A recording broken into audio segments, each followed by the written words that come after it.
如果你是一个40岁以上的男性，你知道保持强壮和健康比以往任何时候都重要，但现实是，你的身体不再像20岁时那样宽容。错误的锻炼方式可能会对你的关节造成严重损害，减缓你的进步，甚至导致长期受伤，让你无法再去健身房。在这个视频中，我将揭示10个每个40岁以上的男性应该避免的锻炼，因为它们带来的伤害大于好处。这些动作对你的肌肉、肌腱和关节施加了不必要的压力，增加了疼痛、炎症和严重受伤的风险。但别担心，我不仅仅是告诉你要去掉哪些锻炼，我还会向你展示更聪明、更安全的替代锻炼，让你在未来几年中继续增肌，保持强壮并无痛训练。让我们开始吧。1. 钻石俯卧撑。钻石俯卧撑是三头肌锻炼，但对关节不友好，尤其在年龄增长后。压迫三头肌的锻炼可能损害手腕、肘部和肩部的健康。为什么40岁后钻石俯卧撑会有问题？手腕压力和腕管综合症风险。将手放得很近，形成钻石形状，迫使手腕极度伸展，随着时间的推移，可能会导致疼痛和炎症。如果你有手腕问题或腕管综合症，这个姿势会加重问题。肘部过度使用和腱炎，手掌靠近的位置对肘部肌腱施加巨大压力，增加肱三头肌腱炎和高尔夫球肘的风险。随着时间的推移，重复的菱形俯卧撑可能导致肘部的慢性疼痛和僵硬。肩关节压迫，狭窄的手掌位置迫使肩膀内旋，给旋转袖带施加不必要的压力，这可能增加反复使用时夹击和前肩疼痛的风险。与其做菱形俯卧撑，不如尝试用哑铃进行窄卧卧推、平行杆下压、辅助或加重的三头肌下压以及头后肩推，效果更佳。这个老派的练习是你随着年龄增长对肩膀最糟糕的事情之一。几十年前可能很流行，但现代研究表明这是一个高风险低回报的动作。为什么头后推举在40岁后是危险的？极端的肩部旋转意味着夹击风险，这个动作迫使肩膀进行极端的外旋，增加了夹击综合症的风险。在这个位置的重复压力可能导致慢性炎症甚至撕裂的旋转袖带。颈部拉伤和脊柱压迫，将杠铃推到头后会迫使你向前推颈部，这可能导致颈部僵硬、头痛和上背部疼痛。随着时间的推移，这可能导致姿势问题甚至神经压迫。缺乏活动性等于更高的受伤风险。许多男性缺乏肩部活动能力，无法安全地进行此项练习，导致关节压力和最终受伤。与其做三角哑铃肩推，不如做阿诺德推举、地雷推举和3次前平举。前平举看似无害，但对大多数40岁以上的男性来说并不必要，实际上可能会造成更多问题。为什么40岁后前平举是个坏主意？前肩已经过度使用，前肩在卧推、俯卧撑和过头推举中已经得到了充分的锻炼。前平举可能导致肌肉失衡，从而引发肩痛和姿势问题。肩部夹击风险，重物举在面前可能压迫肩关节肌腱，导致慢性疼痛或滑囊炎。与其做三角举，不如做反向飞鸟作为爆发力训练。像箱子跳、波比跳和深度跳这样的爆发力训练非常适合，但如果你超过40岁，这些训练也可能带来灾难。随着年龄的增长，我们的关节、肌腱和恢复能力都不如以前了。高冲击的重复动作，如爆发力训练，增加了受伤的风险，而对大多数40岁以上的男性来说，收益并不够。膝盖受伤风险增加，跳跃运动如箱子跳和波比跳会对膝关节造成压力，尤其对有伤病或关节问题的人来说。跟腱撕裂的风险更高，随着年龄的增长，跟腱失去弹性，使得爆发性动作成为跟腱断裂的主要原因，这需要数月的恢复时间，甚至可能需要手术。不良的着陆机制意味着更高的受伤风险，随着年龄增长，我们吸收冲击的能力下降。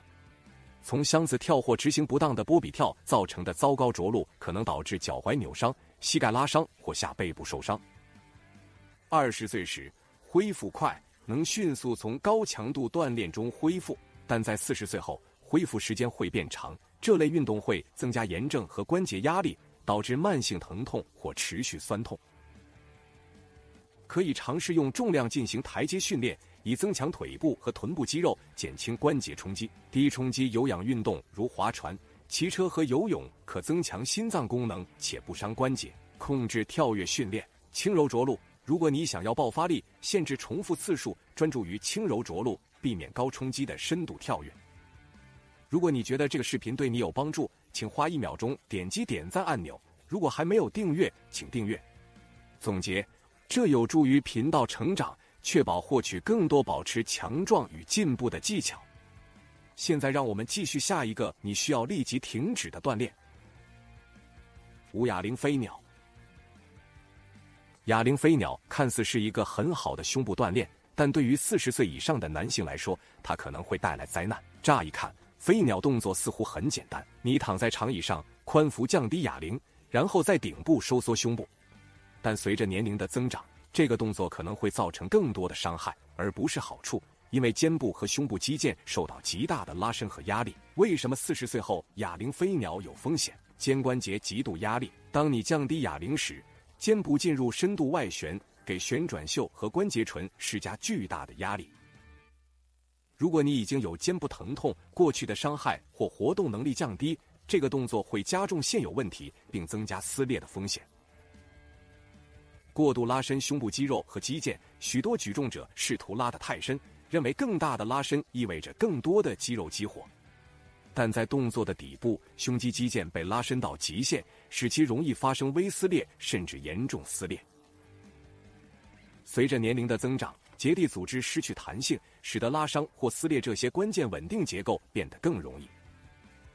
没有功能性力量的好处，飞鸟动作孤立了胸部，但并不模拟任何现实世界的推压动作，也没有对像俯卧撑或推举这样的力量训练提供显著的帮助。你在进行一个几乎没有长期好处的锻炼时，正在将肩部和胸部置于风险之中。哑铃会造成不稳定的高风险姿势。由于每只手臂独立运动，没有外部稳定性，这意味着你的弱侧可能会挣扎，导致关节承受不均匀的压力，增加受伤风险。如果在底部失去控制，可能会严重伤害你的肩膀或胸部。与其做哑铃飞鸟，不如尝试倾斜鸡胸推，这样可以激活胸部而不会过度拉伸，从而减少关节压力。固定的运动范围，保持动作安全，同时仍然能锻炼肌肉。使用控制范围的拉力器胸飞鸟，拉力器提供持续平滑的张力，减少过度拉伸的风险。你可以调整动作，以避免极端的肩部旋转。俯卧撑，带重量或阻力带。俯卧撑锻炼胸部、肩膀和核心，且对关节压力小。它们允许更好的肩胛骨运动，使其对长期肩部健康更安全。6腿举。推举肌看起来是增强股四头肌、腿筋和臀部的安全方法，但对于40岁以上的男性来说，这是最危险的下肢锻炼之一。乍一看，它看起来安全，因为背部有支撑，且不需像深蹲那样平衡重量。但这种虚假的安全感会导致大问题。为什么腿举在40岁后是危险的？极大的膝盖和下背部压力。许多人将重量降低得过深，迫使膝盖处于不自然的角度，这对膝盖骨、韧带和软骨施加了巨大的压力。当膝盖超过90度时，会增加半月板撕裂、前交叉韧带和内侧副韧带拉伤以及慢性膝痛的风险。在推起时，低背部受伤的风险很高，尤其是当重量较重时，低背部自然会向后弯曲，这会压迫腰椎，增加椎间盘突出和长期背部问题的风险。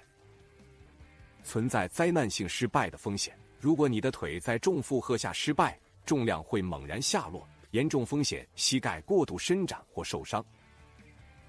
与自由重量不同，无法安全地放弃失败的动作。尝试保加利亚分腿深蹲，比腿举更能增强单腿力量和平衡，并减少对膝盖和下背部的压力。高脚杯深蹲有助于保持姿势并增强腿部和核心力量。与腿举相比，对下背部的压力更小。踏步、负重或自身体重更具功能性，模拟现实生活中的动作，在没有过度关节压力的情况下增强力量。其次，硬拉。硬拉常被称为所有举重中的王者，但对于40岁以上的男性来说，它也是最具风险的锻炼之一。是的，它可以增强整体力量，但老实说，随着年龄增长，风险并不值得这种回报。即使是专业的力量举运动员，也会面临与硬拉相关的伤害。他们有教练、完美的姿势和多年的训练经验。为什么40岁后硬拉会危险？你的下背部承受着很大的压力，随着年龄的增长，脊椎间盘自然失去水分，导致灵活性降低，更容易受伤。重的硬拉对你的腰椎施加强烈的压缩力，增加了椎间盘突出、坐骨神经痛和慢性下背痛的风险。核心或臀部力量不足会导致下背部负担过重，进而引发肌肉拉伤和长期疼痛。疲劳，即使你开始时姿势完美，疲劳也会导致下背部弯曲、肩膀下垂和臀部过快抬起。重负荷下，下背部轻微弯曲可能导致受伤，一次错误动作可能让你几个月无法健身。随着年龄增长，腿筋和肱二头肌撕裂的风险增加，肌腱的弹性下降，意味着你的肌肉和肌腱恢复的速度不如以前。许多40岁以上的举重者因过度负荷硬拉而遭受腿筋撕裂，甚至肱二头肌断裂，尤其是在拉重物或使用混合握法时。与其做硬拉，不如尝试陷阱杠硬拉，重量是集中在中间，而不是在前面，减少了对下背部的压力，允许更直立的躯干，使其对老化的脊柱更安全。罗马尼亚硬拉 RDL 专注于腿筋和臀部力量，同时保护下背部。使用更轻的重量，减少脊柱负担。壶铃摆动能提升爆发力和后练力量，同时保持动作的动态性，比硬拉的脊柱压迫更少。8. 杠铃直立划船。如果你曾经做过直立划船，你可能会感到肩膀、手腕或肘部的不适。如果你超过40岁，这个动作会变得更加危险。这看似是增大斜方肌和肩部的好方法，但实际上这个动作是肩部受伤、旋转袖损伤和长期疼痛的主要原因。让我们具体分析一下为什么这个动作是40岁以上男性最糟糕的选择之一。将你的肩膀置于极其危险的位置，杠铃将你的手锁定在一个位置，迫使你的肩膀处于不自然的内旋位置。当你将杠铃缓慢举过胸部时，旋转袖肌腱会被肩胛骨的会突和肱骨相互挤压。这种压迫可能导致肩部撞击、旋转袖撕裂和炎症。手腕和肘部受压，握距窄且手部位置固定，导致手腕关节压力过大。许多举重者会因举重而感到手腕疼痛或前臂拉伤。肘部肌腱炎也很常见，因为直立划船迫使关节进行不适当的运动模式。随着年龄增长，旋转袖肌肉和肌腱因自然磨损而变弱，导致旋转袖撕裂的风险。直立划船加速旋转袖退化，导致慢性疼痛、炎症和潜在的撕裂。许多40岁以上的举重者常做直立划船，导致需要物理治疗或肩部手术。肩部和斜方肌生长不需要它，你不需要直立划船来锻炼出强壮的肩膀或斜方肌，其他更安全的动作同样有效，且不会增加受伤风险。与其做直立划船，不如选择哑铃侧平举，这样可以自然无痛的运动，而不强迫肩部内旋，在减少关节压力的同时，锻炼出更强壮、更宽的肩膀。用绳索附件进行面拉，可以增强后肩和斜方肌，同时保持肩部在安全的外旋位置。拉力气侧平举能在肩部保持张力，且不增加关节压力，鼓励更好的肌肉参与，而不冒着旋转袖受损的风险。耸肩、哑铃或斜方杠，如果你的目标是发展斜方肌，耸肩是比直立划船更安全、更有效的替代方案。如果你想保护肩部，并在50、60岁及更长时间内无痛举重，跳过直立划船，选择这些更安全的替代动作。9个传统的卷腹。我们都想要强壮明显的腹肌，但如果你超过40岁，传统的仰卧起坐是训练核心的最糟方式之一。这种过时的锻炼对脊椎施加了不必要的压力，导致姿势不良，甚至无法有效锻炼腹肌。这就是你应该彻底放弃仰卧起坐的原因。过度的脊椎屈曲、背痛和椎间盘问题。仰卧起坐涉及脊椎的重复屈曲，这对腰椎盘施加了巨大的压力。随着时间的推移，这可能导致椎间盘突出、椎间盘脱出和慢性下背痛。颈部和姿势问题。仰卧起坐时拉扯颈部，易导致颈部紧张和头痛。仰卧起坐通过收紧身体前侧的腹肌来强化不良姿势，而忽视了背部肌肉。功能性力量收益极少。仰卧起坐主要针对上腹直肌，但你的核心远不止一块肌肉。腹肌的主要功能是稳定身体，而非仅仅向前弯曲。强壮的核心有助于预防受伤、改善平衡和增强运动表现，而仰卧起坐并不能训练你的核心以其实际功能。与其做传统的仰卧起坐，不如尝试平板支撑、侧平板和加重平板支撑，锻炼整个核心，而不仅仅是上腹部。提高核心稳定性、姿势和下背部力量。悬垂腿举是锻炼强壮腹肌的最佳练习之一，尤其针对下腹部，同时有效避免脊柱的过度压迫。使用轮子或稳定球进行的滚动练习可以增强整个核心，同时教会正确的支撑和控制，帮助减少背痛，而不是造成背痛。死虫和鸟狗动作可以改善核心稳定性和协调性，保护下背部，同时训练深层核心肌肉。如果你还在做仰卧起坐，是时候改变了，你的脊柱会感谢你。10个自由重量卧推。几十年来，杠铃卧推一直是上半身力量的终极测试，但如果你超过40岁，这个经典的举重动作可能会带来更多的伤害，而不是好处。增强胸部和肩部力量的代价是什么？随着年龄的增长，我们的关节、肌腱和稳定肌肉变得更加脆弱。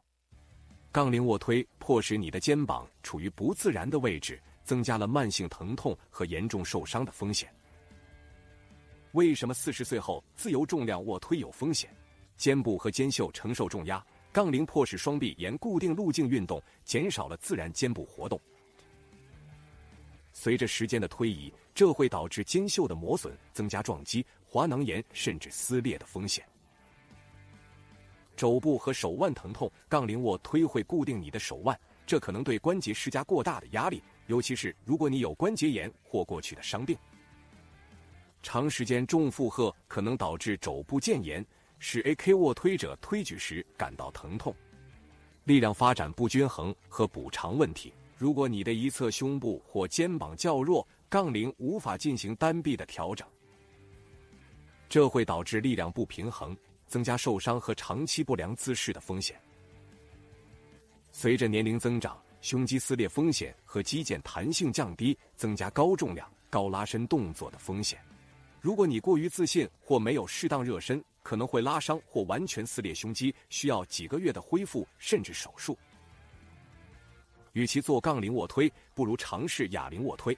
哑铃允许自然运动，减少肩部压力。它们帮助纠正肌肉不平衡，提升训练的安全性和有效性。倾斜哑铃推举，降低肩部撞击，同时锻炼胸部和上半身。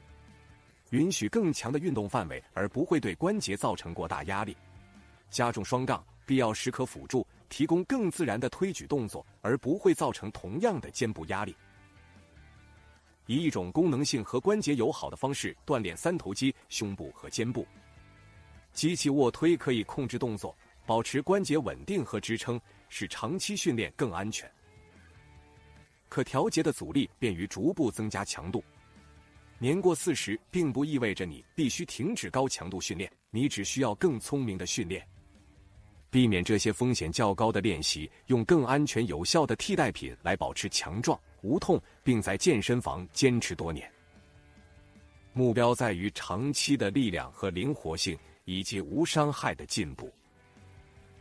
所以照顾好你的身体，它也会照顾好你。如果你觉得这个视频有帮助，请点赞、订阅，并在下面留言。你在40岁后停止做的一个练习是什么？让我们继续这个话题。感谢观看，聪明训练，保持强壮，我们下次见。